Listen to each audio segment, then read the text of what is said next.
लम्हे हो तमाम, सबको ही प्यार बांटना जगदम्बा का काम। ममता की थी वो मूरत, जगदम्बा उसका नाम, सबको ही प्यार बांटना जगदम्बा का काम। ममता की थी वो मूरत, ममता की थी वो मूरत, ममता की थी वो मूरत।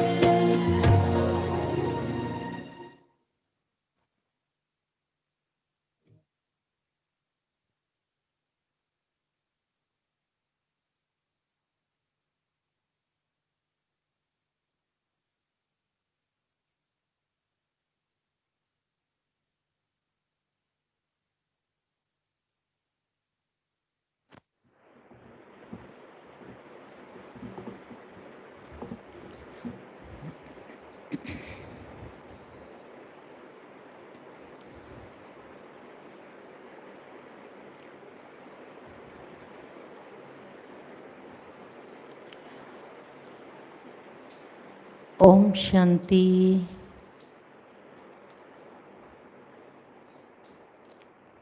अभी हम सभी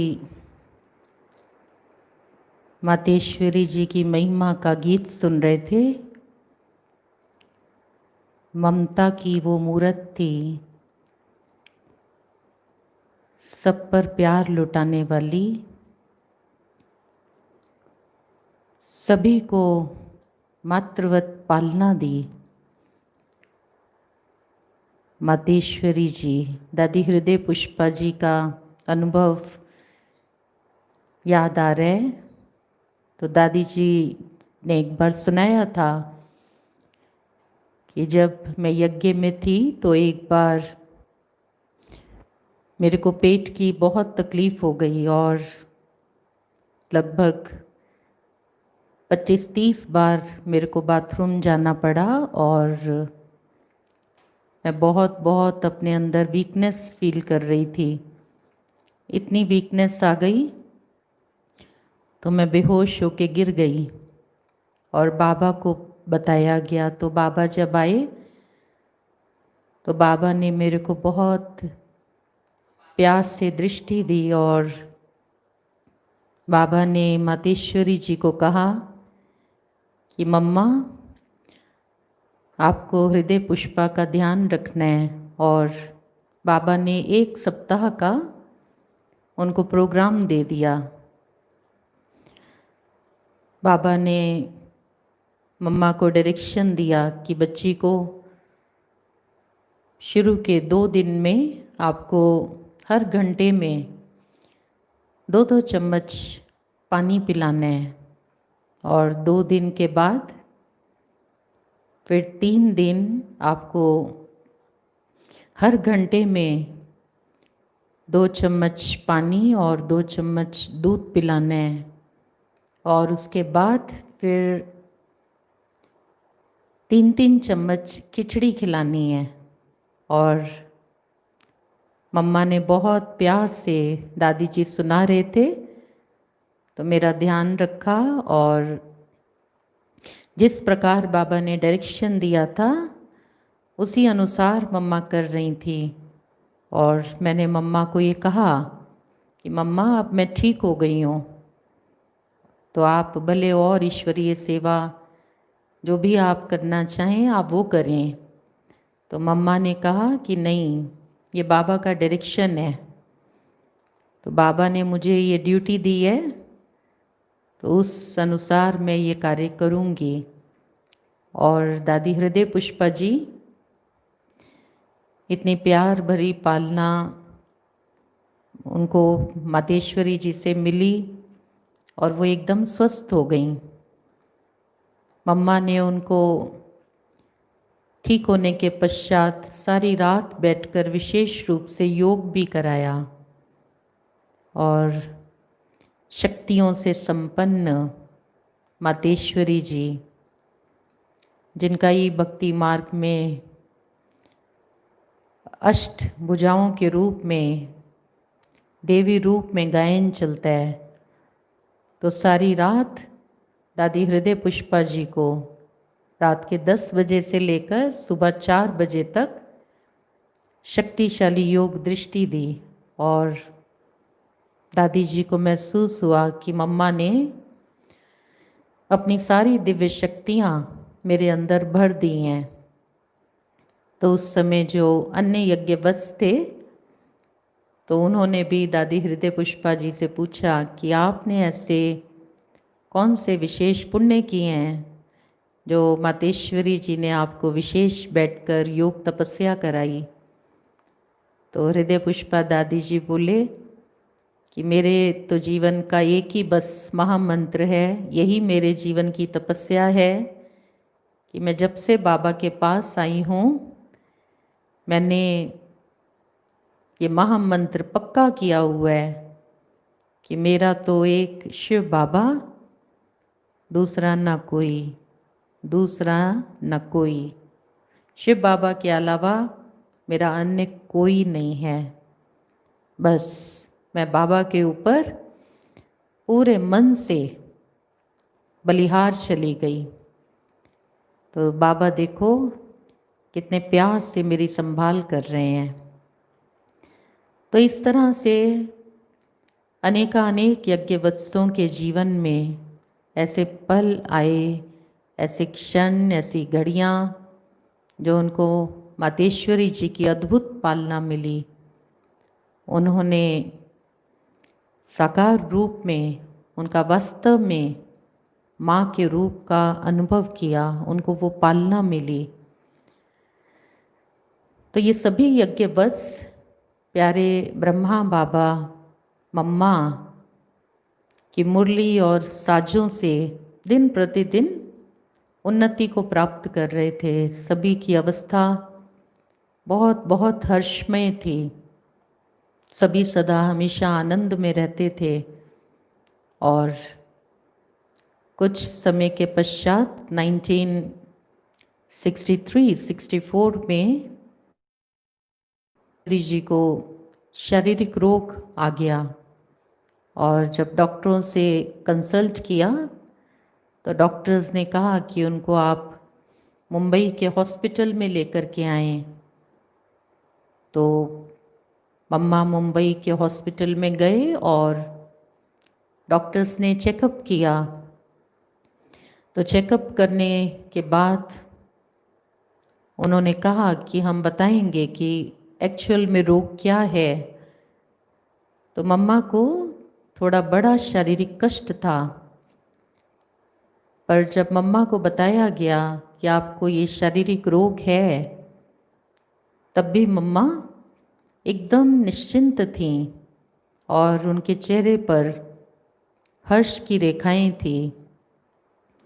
सभी ने महसूस किया मम्मा के चेहरे पर चिंता की रेखा लेश मात्र भी नहीं है, क्योंकि मम्मा ये सदा कहा करती थी कि हम सभी गॉडली स्टूडेंट्स हैं और भगवान हमारे सुप्रीम टीचर हैं।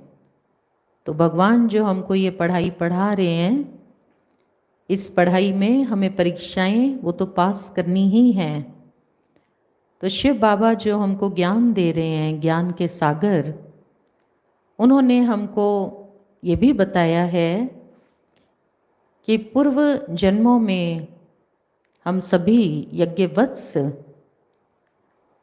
पाप कर्म करके आए हुए हैं, क्योंकि 84 जन्म लिए हैं ब्राह्मण आत्माओं ने और द्वापर युग से देह अभिमान के वश भूलें भी की हैं। तो वो जो हम पूर्व जन्मों में विकर्म करके आए हैं, वो विकर्म अभी कर्म भोग के रूप में हम सबके सामने तो आएंगे ही। और अब ये जो मेरे सामने कर्म भोग आया है, मैं तो ऐसा मानती हूँ कि ये मेरे पूर्व जन्मों का जो मेरे ऊपर ऋण था, वो ऋण चुकता हो रहा है।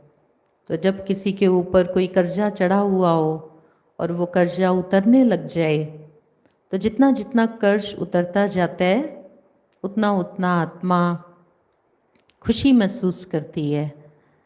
तो मम्मा का हमेशा ये मानना था कि मैं तो कर्ज से मुक्त हो रही हूँ, क्योंकि कर्म फल से तो कोई भी बचा नहीं है इस संसार में।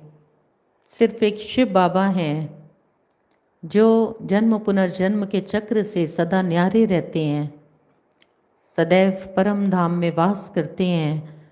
और एक शिव बाबा ही हैं जिनके पास कर्मों की गति का गुह्य ज्ञान है, और हर एक आत्मा का पास्ट प्रेजेंट और फ्यूचर वो त्रिकालदर्शी शिव बाबा ही जानते हैं।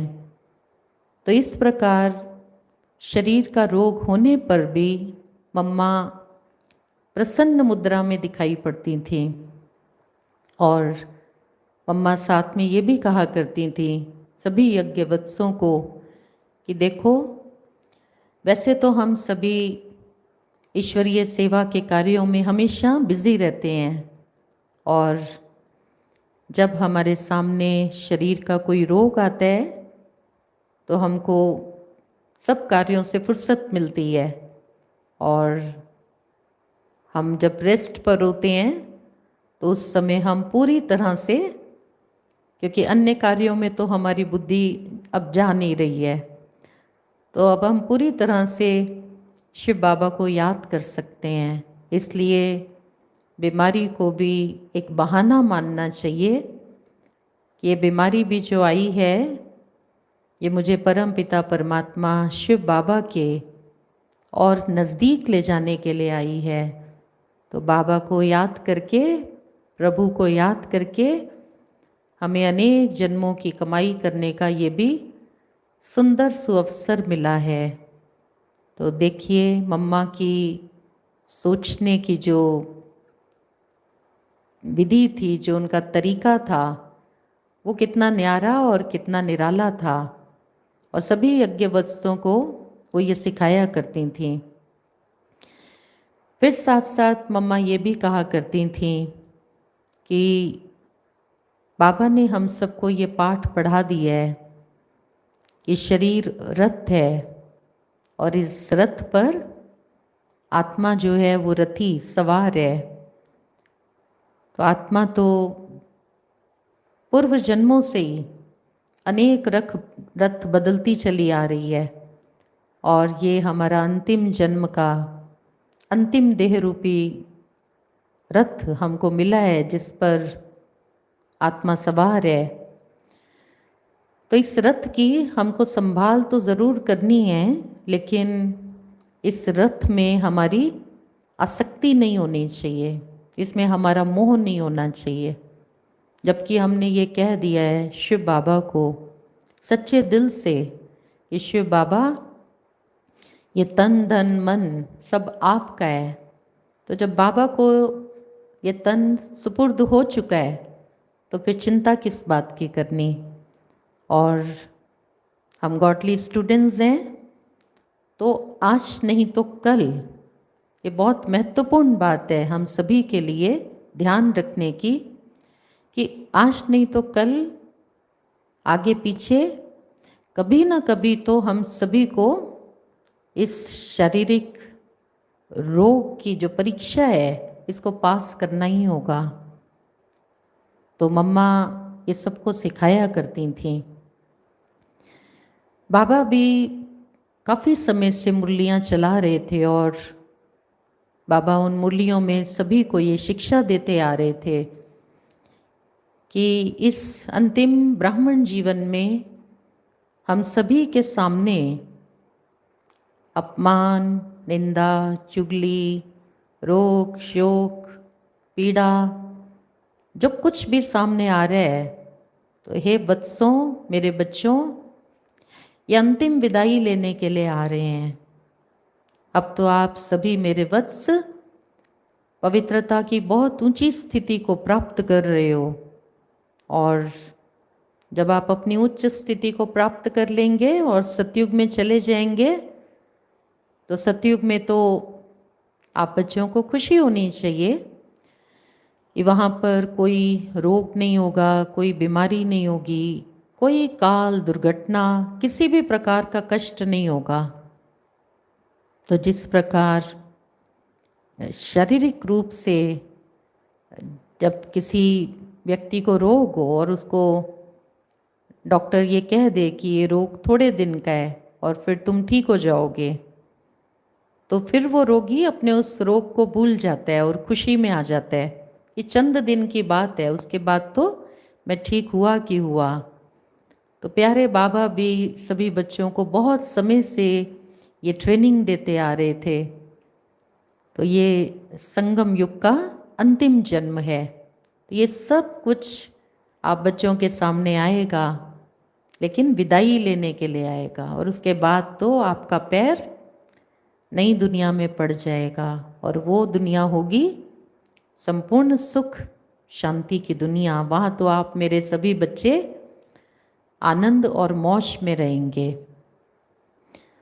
तो माँ की उस समय जो स्थिति थी, ज्ञान योग दिव्य गुणों की वो मूर्त थी, सेवा मूर्ति माँ, उनकी स्थिति बहुत उच्च स्तर की थी, और सभी महसूस कर रहे थे कि संपूर्णता के जो लक्षण बाबा ने सुनाए हुए हैं, तो वो माँ के जीवन में दिखाई पड़ रहे थे। अध्यात्म की पराकाष्ठा की स्टेज पर वो पहुंच गई थी। तो जिन दिनों में प्यारी माँ हॉस्पिटल में थी मुंबई में, तो सभी हॉस्पिटल में जितने भी लोग थे, चाहे वो वहाँ का स्टाफ, डॉक्टर्स, नर्सेज, यहाँ तक कि और पेशेंट भी, और अन्य जो लोग वहाँ आया जाया करते थे, सभी को ऐसी महसूसता आ रही थी कि इस हॉस्पिटल में कोई बहुत आध्यात्मिक शक्तियों से संपन्न आत्मा आई हुई है। ये कोई साधारण पेशेंट नहीं है। और डॉक्टर्स भी उनको देख करके हैरान होते थे, उनको करामात लगती थी कि इनको शारीरिक कष्ट है, लेकिन शारीरिक रोग, शारीरिक कष्ट इतना होते हुए भी इनके चेहरे पर कोई उदासी नहीं है। उनका चेहरा कांति युक्त था, एक खिले हुए ताजे फूल के जैसा उनका चेहरा सबको अनुभव होता था। तो हॉस्पिटल में जब माँ थी, तो हॉस्पिटल में उनका जाना वो भी सेवा का निमित्त साधन बन गया।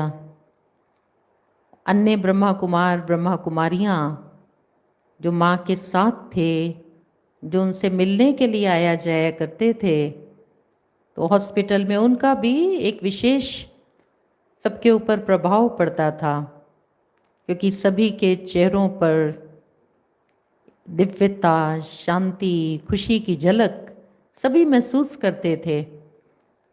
तो ये सभी भाई बहनें हॉस्पिटल में जितने दिन प्यारी माँ रहीं, वहाँ पर सेवा करते रहे, सबको साहित्य देते, माँ का परिचय देते, परमात्मा अवतरण की सबको जानकारी देते थे, और सभी माँ से मिलने के लिए भी आते थे, और ज्ञान रत्नों का दान प्यारी मम्मा ने हॉस्पिटल में भी किया, और सभी को बहुत प्यार से ज्ञान रतन देने के पश्चात टोली दिया करती थी, और उनको अपनी शक्तिशाली दृष्टि से निहाल करती थी। तो कुछ समय स्वास्थ्य लाभ लेकर हॉस्पिटल में मातेश्वरी जी ठीक हो गए, और डॉक्टर्स ने कहा कि अभी ये पूरी तरह से स्वस्थ हैं। तो वहाँ से छुट्टी लेकर माँ फिर मुंबई से बेंगलोर गए सेवा के लिए, और बेंगलोर कई स्थानों पर सेवा का उनका चक्कर था, वो सेवा टूर उन्होंने पूरा किया, और उसके बाद फिर दोबारा से मुंबई आए, और मुंबई में फिर उन्होंने सेवा की, और मुंबई के पश्चात मधुबन गए, फिर मधुबन से फिर कई स्थानों पर सेवा के निमित्त प्यारी माँ का जाना होता रहा। तो अनेकों को वो लाभ पहुँचाते रहे, शिव बाबा का संदेश प्यारी माँ देते रहे।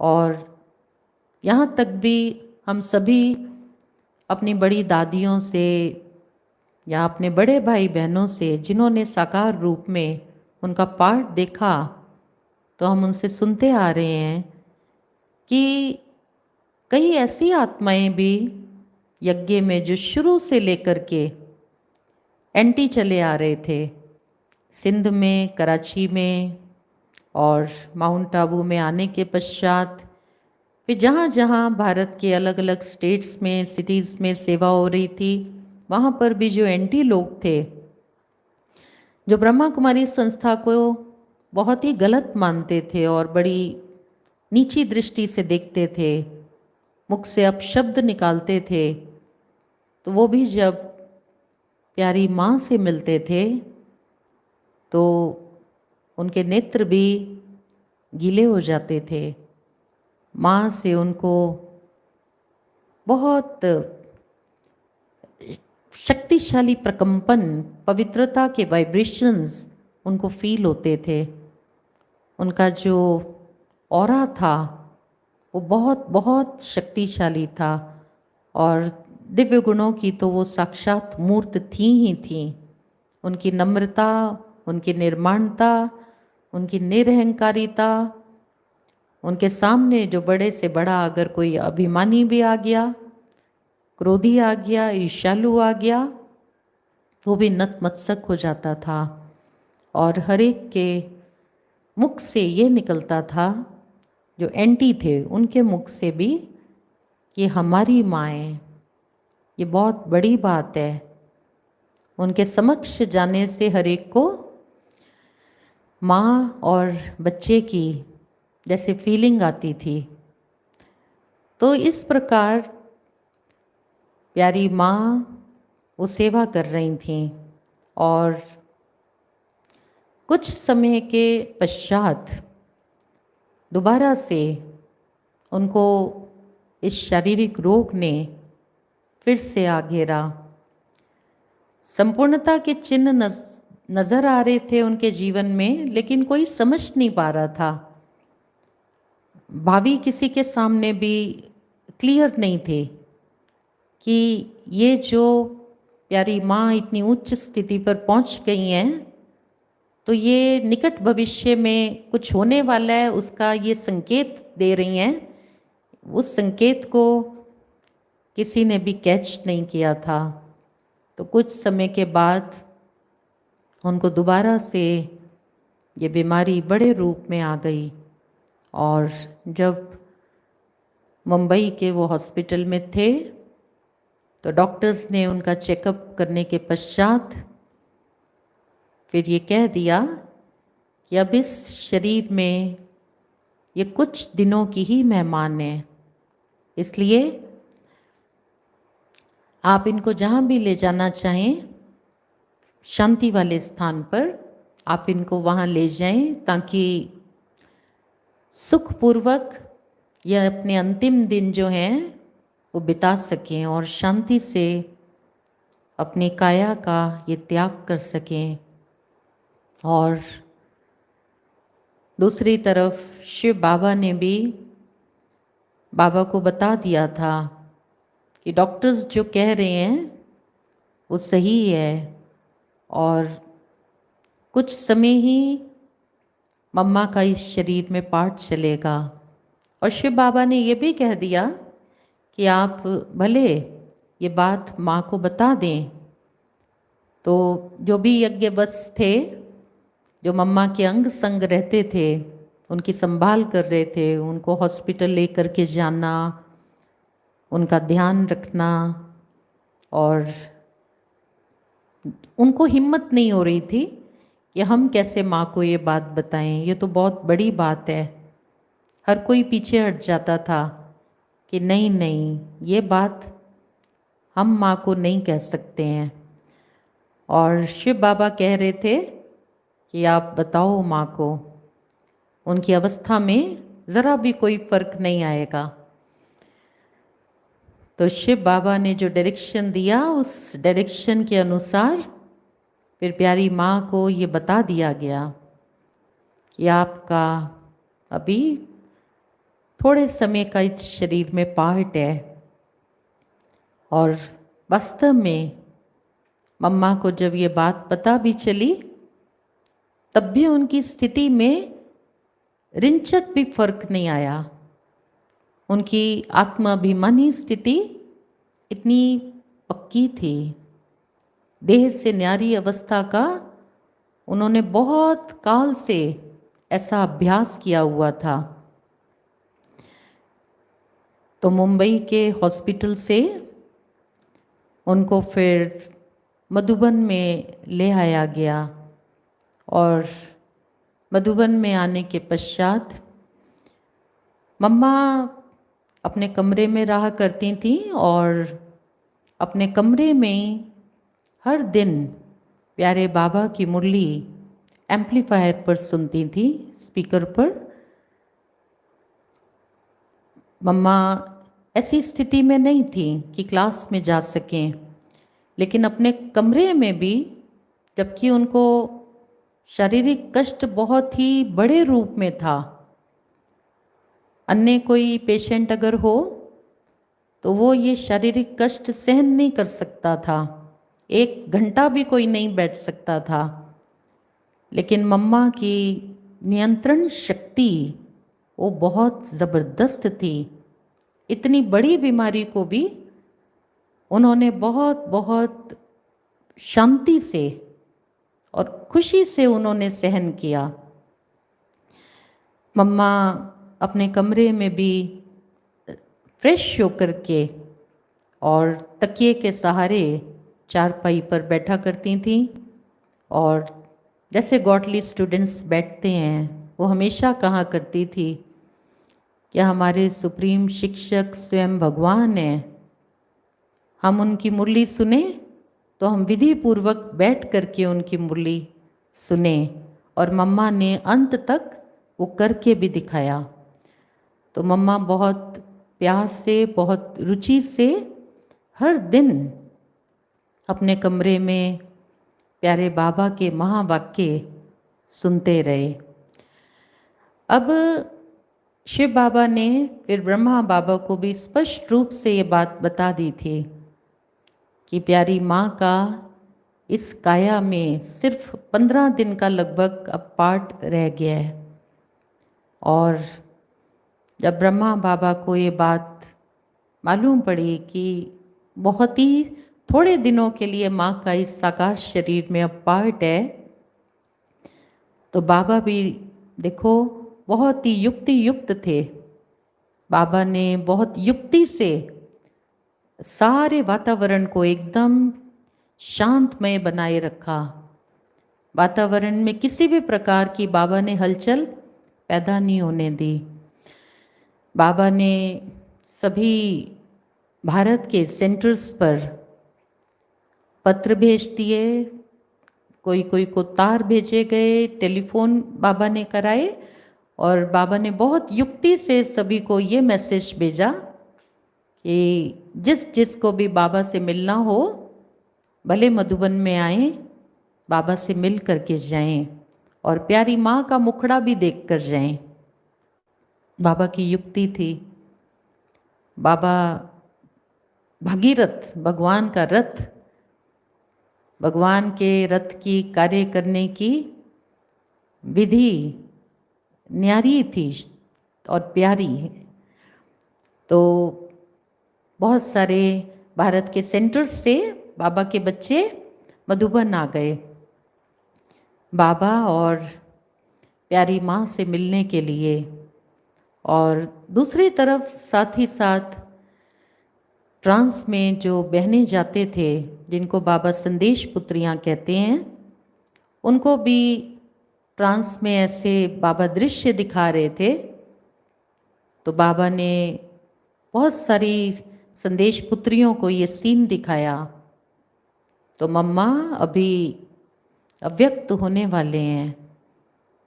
उड़ीसा में हमारे संदेशी दादी थे, उन्होंने भी ये सीन देखा कि प्यारी माँ का, क्योंकि दिन आगे गुजरते जा रहे थे, तो उन्होंने देखा कि सिर्फ 3 दिन का पार्ट मम्मा का इस शरीर में रह गया है। और दादी पुष्प शांता वो भी अपना अनुभव सुनाते थे। तो मैंने मम्मा को सफ़ेद चादर में लिपटे हुए देखा। मम्मा अब बहुत ही कम समय की हम सब के बीच में मेहमान हैं। दादी प्रकाश मणि जी, उन्होंने मधुबन में प्यारे बाबा को फ़ोन किया, बाबा से बातचीत की, मम्मा का हालचाल पूछा, और फिर दादी जी ने विश्व किशोर दादा, जिनके बारे में हम सभी जानते हैं, बाबा के राइट हैंड, तो दादी प्रकाश मणि जी अमृत वेले वो भी जब बाबा की याद में बैठे थे तो उनको फीलिंग आ रही थी मुंबई में कि कुछ होने वाला है, और माँ को ये जो शारीरिक रोग है ये तेज़ गति से आगे बढ़ता जा रहा है। तो दादी वो दृश्य देख रहे थे। तो दादी जी ने विश्व किशोर भाऊ से बात की और उनसे माँ का हालचाल पूछा। तो विश्व किशोर भाऊ उन्होंने दादी प्रकाश मणि जी को कहा कि माँ तो कह रही हैं कि मैं एकदम ठीक हूँ, लेकिन मैं समझता हूँ कि बीमारी जो है वो बढ़ती जा रही है, और आप जब मधुबन में आए तो ऑक्सीजन का भी प्रबंध करके आए। तो रोग तो बढ़ता ही जा रहा था, और बाबा भी शरीर छोड़ने से पहले माँ के कमरे में बार बार आते जाते थे। एक दिन पहले तो विशेष रूप से बाबा बार बार प्यारी माँ के कमरे में जाते और उनको बहुत प्रबल योग दृष्टि देते। बहुत ही शक्तिशाली दृष्टि बाबा उनको दे रहे थे। और संतरी दादी को भी प्यारे बाबा बार बार माँ के कमरे में भेजते थे उनको देखने के लिए, और फिर संतरी दादी आकर बाबा को उनका समाचार सुना रहे थे। तो गुरुवार का दिन था, और गुरुवार के दिन क्योंकि जून का महीना था तो उन दिनों में मधुबन में अंगूर के गुच्छे उतरे थे, हमने सुना था सभी ने। तो प्यारे बाबा ने अंगूरों की बेल बड़े चाव से लगाई थी, तो अंगूर उतरे हुए थे। तो गुरुवार के दिन बाबा ने प्यारी माँ को अपने साथ बिठाया, और जितने भी यज्ञ वत्स थे बाबा माँ के हाथ में अंगूर देते रहे, और माँ सभी यज्ञ वत्सों के हाथ में शक्तिशाली दृष्टि देते हुए उनको प्रभु प्रसाद के रूप में अंगूर दे रही थीं। उस दिन मधुबन में जो माली थे और मिस्त्री जो काम कर रहे थे, उन सब को भी प्यारी माँ के हाथों से बाबा ने प्रसाद के रूप में अंगूर दिलाए। नहीं तो पहले तो जब भी टोली दी जाती थी तो बाबा और मम्मा दोनों बैठा करते थे, और आज जो सीन था वो कुछ और था। तो बाबा साथ में बैठे हैं और मम्मा के हाथ में बाबा दे रहे हैं, और बाबा सभी को, मम्मा सभी को अंगूर दे रही हैं प्रसाद के रूप में। भारत के जितने भी सेंटर्स थे वहाँ से भी भाई बहनें बहुत भारी संख्या में आए हुए थे। तो उन सभी को भी प्यारी माँ ने शक्तिशाली दृष्टि देते हुए अंगूर का वितरण किया, और ये मम्मा का उस दिन का पार्ट पूरा हुआ। मम्मा सभी से दिव्य रीति से मिली। कोई भी ऐसा नहीं कहेगा कि माँ हमसे नहीं मिली हैं। और दोपहर का समय था, भोजन सभी कर चुके थे और उस दिन के जो भी दैनिक कार्य थे सब पूरे हो चुके थे। मम्मा अपने कमरे में थे और मम्मा को ऐसे फीलिंग आने लगी, क्योंकि शरीर का कष्ट वो बहुत तीव्र रूप ले रहा था, बहुत ही बढ़ता जा रहा था। मम्मा को ऐसे अंदर अंदर फील होने लगा कि अब विदा होने का समय जो है वो नज़दीक आ रहा है। और प्यारे बाबा को बताया गया, जो मम्मा के साथ थे, यमुना दादी थे जो मम्मा की संभाल करते थे। तो प्यारे बाबा को जब बताया गया कि अभी जो आत्म पंछी है वो शरीर जो आशियाना है उससे उड़ने के लिए आतुर हो रहा है, अब देह ऐसा सबको महसूसता आ रही थी कि त्यागने का वक्त नज़दीक आ गया है। तो बाबा आए और फिर से बाबा प्यारी माँ को बहुत बहुत शक्तिशाली दृष्टि देने लगे। और फिर तो हुआ तो वही जो विश्व ड्रामा में जिसकी नूंद है, जो भावी निश्चित थी। तो बाबा से शक्तिशाली दृष्टि लेते लेते कुछ क्षणों में प्यारी माँ ने साकार देह का त्याग कर दिया। तो ऐसा कहें कि साकार रूप में जो उनका सरस्वती जी का, जो विद्या की देवी हैं, साकार रूप में जो उनका ये पाठ था सरस्वती माँ का, वो पूरा हो गया। विश्व इतिहास की ये एक बहुत ही महत्वपूर्ण घटना थी, एक बहुत ही प्रमुख अध्याय, चैप्टर पूरा हो गया। और बाबा मुरली चलाते थे। उस दिन भी बाबा ने फिर सभी बच्चों को इकट्ठा किया और बाबा तो जैसा हम सुना रहे हैं कि युक्ति युक्त थे। बाबा बहुत तरीके से सभी बच्चों को बहुत स्नेह प्यार से बाबा संभालते थे, किसी का दिल बाबा छोटा नहीं होने देते थे। तो प्यारे बाबा ने फिर सभी यज्ञवत्सों को कहा कि कोई भी आंसू नहीं बहाएगा,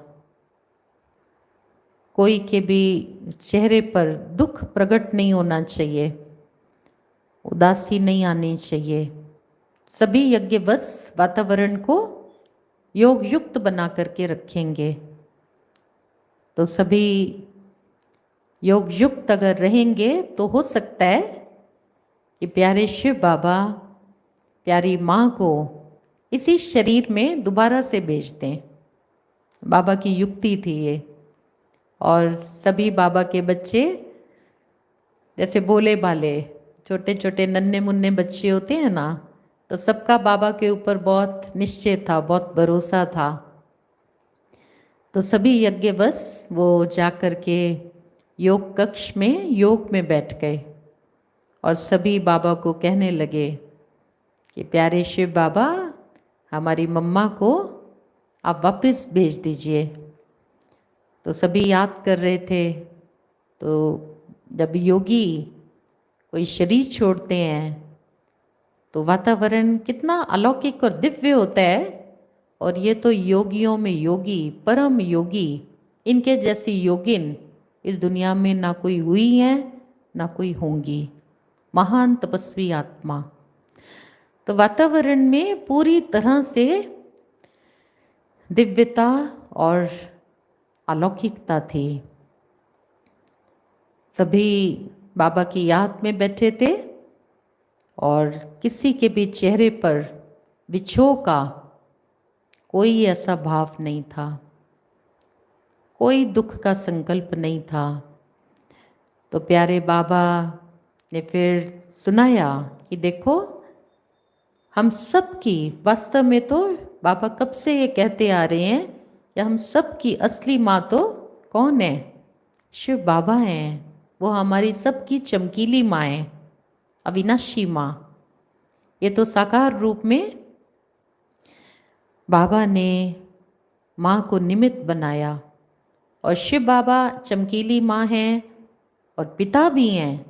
लेकिन शिव बाबा जब इस धरती पर आते हैं और जब ब्रह्मा मुखवंशावली ब्राह्मणों का जन्म होता है, वो तो ब्रह्मा के श्रीमुख से होता है। तो बच्चे, आपकी जो दूसरी असली माँ है वो तो ब्रह्मा माँ है, पर ब्रह्मा का जो शरीर है वो पुरुष का शरीर है, चोला पुरुष का है। इसलिए शिव बाबा ने माँ को यज्ञ माता के रूप में मुकर्रर किया, क्योंकि कन्याएं और माताएं बहुत भारी संख्या में थे, तो संभाल के लिए इनको निमित्त बनाया।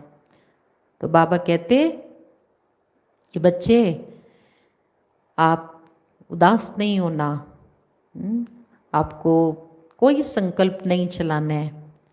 वो चमकीली माँ भी बैठी है और ये ब्रह्मा भी आपकी माँ है।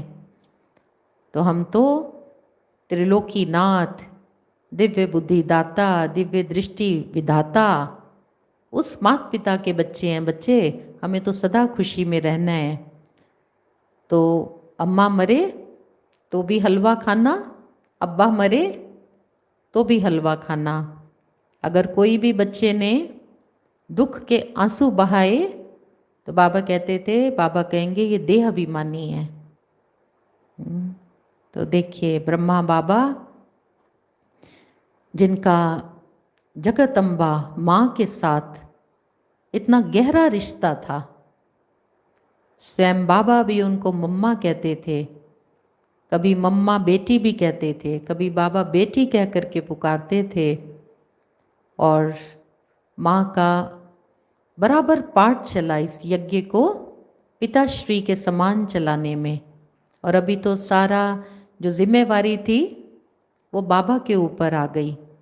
और फिर भी बाबा, उनकी स्थिति कितनी ऊंची और कितनी महान थी।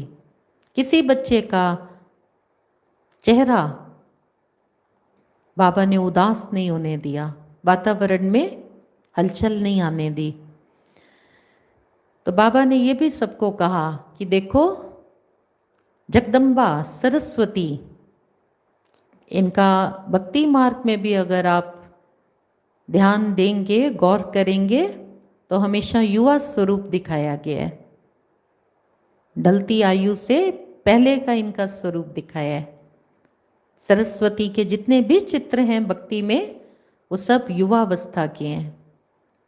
तो मातेश्वरी का, सरस्वती माँ का पाठ जो था वो अधेड़ उम्र से पहले तक का ही था, साकार रूप में। और ब्रह्मा को हमेशा भक्ति मार्ग में बुजुर्ग अवस्था में दिखाते हैं। तो पिताश्री, वो तो बुजुर्ग अवस्था तक उनका पाठ चला यज्ञ को संभालने का। तो बाबा कहते कि यज्ञ माता शरीर से भले दूर गई हैं, अव्यक्त हुई हैं, उन्होंने फरिश्ता रूप धारण किया है, पर वो जगत की माँ हैं, जगत का उद्धार करने के वो निमित्त हैं। तो साकार रूप में तो उन्होंने जगत का उद्धार किया ही, पर अभी भी और भी जो जगत की आत्माएं जिनको शिव बाबा का संदेश अभी नहीं मिला है, उनका भी वो उद्धार करेंगी। तो उनकी विधि सिर्फ उसमें परिवर्तन आया है। पहले साकार रूप में पाठ चला और अब उनका अव्यक्त रूप में पाठ चलेगा। और अव्यक्त रूप में भी माँ की पालना सब आत्माएं वो प्राप्त करेंगी। तो फिर बाबा सभी यज्ञवत्सों को निर्देश देने लगे और अंतिम यात्रा की बाबा तैयारी कराने लगे और अंत तक बाबा ये कहते रहे कि सभी यज्ञवत्सों को योग में रहना है। देखो, अगर आप सभी योग में रहोगे, सच्ची दिल से शिव बाबा को याद करोगे, तो हो सकता है शमशान से भी कई बारी मुर्दे जो हैं वो उठ के वापस आ जाते हैं। तो बाबा कहते हो सकता है माँ जो हैं, जब हम अंतिम संस्कार के लिए शरीर को लेकर जाएंगे, शिव बाबा इनको वापस भेज दें। तो बाबा ने सबके अंदर उम्मीद कायम रखी हुई थी।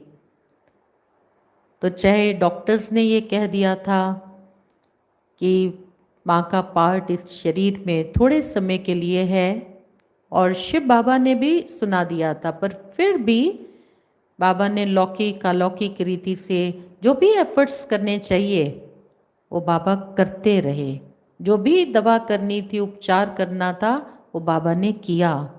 तो बाबा सबको ये सिखाते थे कि हमें कभी भी हिम्मत नहीं हारनी है, कभी भी पुरुषार्थ करना नहीं छोड़ना है, यहाँ तक कि अंत तक आशा की उम्मीद की किरण अगर थोड़ी भी नज़र आ रही हो, तब तक हमको पुरुषार्थ करना चाहिए। और बाबा ने वो सभी ब्राह्मण बच्चों से कराया भी। तो अंतिम यात्रा की तैयारी की गई और प्यारी माँ का जो पार्थिव शरीर था, पवित्र काया, तपस्विनी योगिनी की काया, तो पवित्रता और दिव्य गुणों के जो प्रतीक हैं पुष्प, वो पुष्प माँ के उस पार्थिव शरीर पर डाले गए। और संदेश पुत्रियों ने भी ध्यान में जाकर के ये सीन देखे कि प्यारी माँ वो तो सूक्ष्म वतन में प्यारे बाबा के साथ बैठी हुई हैं, अव्यक्त रूप में, फरिश्ता रूप में। और एक दो संदेशियों ने नहीं, बहुत सारी संदेशियों ने इस प्रकार के साक्षात्कार किए। तो माँ साकार रूप में इस साकार शरीर से भले वो चली गई हैं, लेकिन पूरे विश्व की सेवा करने अर्थ शिव बाबा अब उनको सूक्ष्म वतन में तैयारी करा रहे हैं। तो जब उनकी पार्थिव देह को पुष्पों से सजाया गया, तब फिर प्यारे बाबा ने सभी बच्चों को डायरेक्शन दिया कि प्यारी माँ के इस पार्थिव शरीर को, इसके आसपास सिर्फ वही आएंगे जो योगी बच्चे होंगे। बाबा सबको कह रहे थे, बच्चे ये योगिनी थी, ये तपस्विनी थी, ये पवित्रता की मूर्ति थी, इसको पूरे जीवन में कभी भी किसी ने अपवित्र वृत्ति से स्पर्श तक भी नहीं किया। दृष्टि और कृति तो बहुत बाद में है, मन से, वृत्ति से भी कभी किसी ने इस माँ को अपवित्रता के भाव से छुआ नहीं है, टच नहीं किया है। तो ये महान आत्मा है, ये योगी आत्मा है। इनके पार्थिव शरीर को, इनकी रथ यात्रा में भी जो भी शामिल होंगे वो हंस बुद्धि वाले बच्चे होने चाहिए, मोती चुगने वाले, सच्चे सच्चे ब्राह्मण होने चाहिए। ये माँ का साकार रूप में जब तक पाठ चला, इन्होंने कितनी सारी अपवित्र आत्माएं जो भी इनके संबंध संपर्क में आई, उनकी अपवित्रता को धो डाला, उनके मन को स्वच्छ किया, निर्मल किया। तो बाबा ऐसे सभी यज्ञवत्सों को डायरेक्शन दे रहे थे, और हुआ भी यही। माँ के उस पार्थिव शरीर को पवित्र कन्याओं ने फूलों से सजाया, और उनके शरीर के साथ साथ उस यात्रा में अंतिम संस्कार के लिए जब उनको लेकर जाया जा रहा था, तब भी योगी और पवित्र आत्माएं वो ब्राह्मण बच्चे उनके साथ साथ थे। और आखिर फिर वो क्षण आया जब माँ का वो पार्थिव शरीर, वो साकारी काया, वो पंच तत्वों में विलीन हो गई। और उसके बाद प्यारे ब्रह्मा बाबा, उन्होंने सभी ब्राह्मण बच्चों को माँ के रूप से भी पालना देना शुरू किया। और पिता का पार्ट तो बाबा पहले से ही बजा रहे थे। बाबा ने सभी यज्ञ वत्सों की हर प्रकार की सुख सुविधा का साधन, जो भी उनको चाहिए, बाबा ध्यान रखने लगे, ताकि किसी भी ब्राह्मण बच्चे को माँ की कमी वो अखरे नहीं। तो इस तरह से हम प्यारी माँ के जीवन पर अगर दृष्टि डालें, मम्मा जब अव्यक्त हुए, जब उनकी पार्थिव देह सबके सामने पड़ी थी, उस समय भी सभी यज्ञ वत्सों के सामने उनके सारे जीवन के अलौकिक चरित्र, उनके कर्तव्य, उनकी बुद्धि में फिल्म की न्याय घूम रहे थे। और सभी के मुख से नहीं, लेकिन सभी के दिल से हजार बार, लाख बार ये बात निकल रही थी कि जीवन हो तो ऐसी आत्माएं अमर बन जाती हैं। कोटि कोटि प्रणाम माँ को, कोटि कोटि प्रणाम। तो पूरे सृष्टि चक्र में ये था जगदम्बा सरस्वती माँ का अलौकिक और दिव्य पाठ जो संगम युग पर चला। तो मम्मा के जीवन में क्या क्या उनके अंदर विशेष गुण थे और क्या क्या ऐसी विशेष विशेषताएं थी, कौन सी ऐसी उन्होंने उच्च सेवा की, कौन सा उन्होंने ऐसा पुरुषार्थ किया ज्ञान का और योग का, वो आगे भी हम सभी फिर समय प्रति समय सुनते रहेंगे। तो अभी हम सभी अपनी बहुत बहुत प्यारी माँ जगदम्बा सरस्वती, उनकी दिव्य अलौकिक स्मृति में बैठेंगे और ये संकल्प करेंगे कि हम भी सरस्वती माँ के बच्चे और बच्चियाँ हैं। तो प्यारी माँ, हम भी आपके समान बनेंगे और जैसे आप प्यारे बाबा का नाम पूरे विश्व में रोशन करने के निमित्त बने। मम्मा ने किसी को नहीं देखा, मम्मा हमेशा ये जीवन में लक्ष्य लेकर चलती रही कि जो मैं करूँगी मुझे देखकर और करेंगे, तो मुझे सबके सामने मिसाल बनना है। तो हम भी प्यारी माँ की तरह उनके समान, उनके गुण विशेषताएं जहाँ तक हमको मालूम है उनको अपने जीवन में अवश्य लाएंगे। और जैसे जैसे और उनके बारे में हम जानकारी प्राप्त करते जाएंगे, तो वो भी हम सदा अपने जीवन में लक्ष्य रखेंगे कि सिर्फ सुनना नहीं है, लेकिन उनके समान हमको बनना है।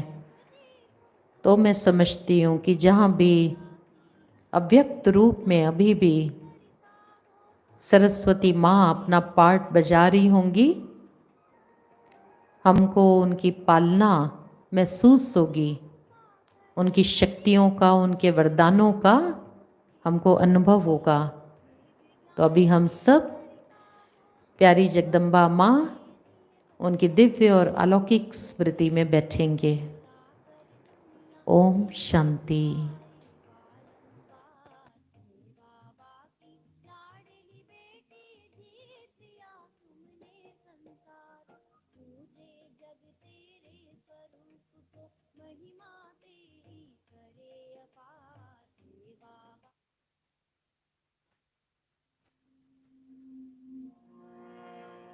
24 जून का दिन, बगिया लगी महकने,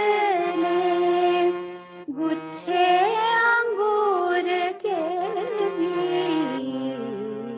लगे साथ सबके कहने।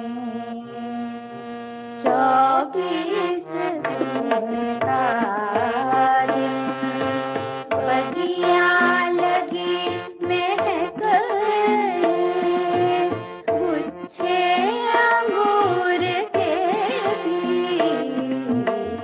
लगे साथ सबके कहने। माँ तेरी याद आई,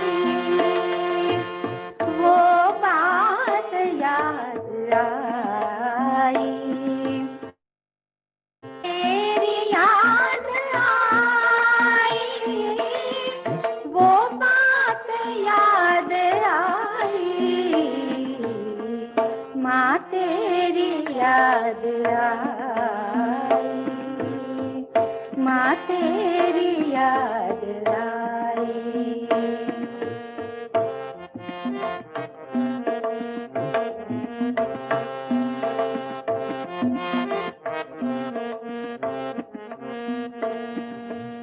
मंदिर में देखी मूरत, उसमें भी तेरी सूरत, जगरातों में सुनाती, माथे तेरी जरूरत। भक्तों की टोली आई, माँ तेरी याद आई, बच्चों की टोली आई, माँ तेरी याद आई, माँ तेरी याद आई।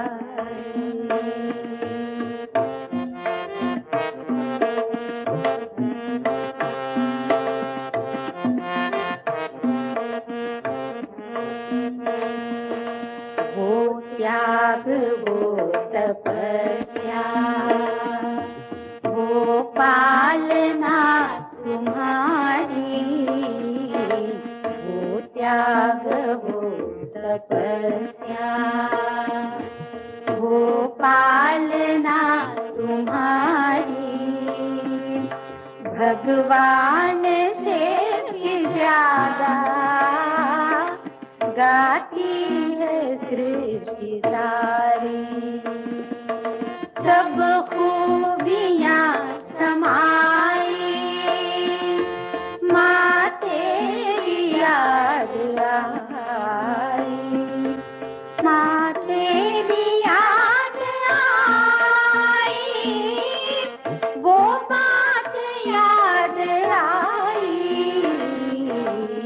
माँ तेरी याद आई, माँ तेरी याद आई।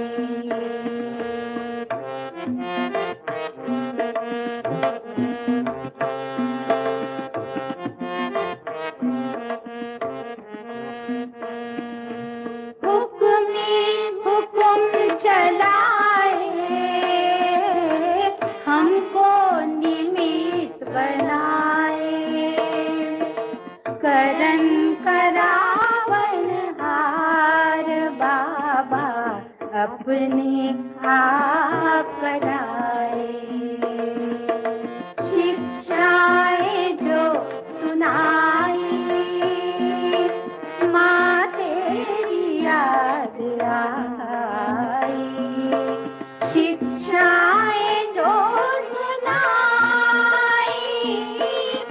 माँ तेरी याद आई, वो बात याद आई,